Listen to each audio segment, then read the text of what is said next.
What kind of tree is that? Mango. Chocolate mango po, Thailand mango. Thailand, matamis yan. Oh, okay.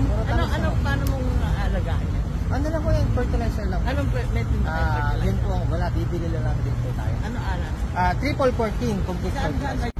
Every ilang buwan, ilang araw pa fertilize. Sa ngayon po, pag na-harvest nyo na yung bunga. Tuloy-tuloy na yung bunga niyan. Tuloy-tuloy na po. Bababa yan, babaksak yan pagka Babagsak naman po. Pagka, hindi, paano din nasira yung puto? Hindi naman po, lalagyan nyo naman po. Pulpon. Kawayan lang. Meron ka pang kawayan? Yan po, wala. Saan tayo bibiling kawayan? Kahit itali nyo lang po sa trellis, di ba?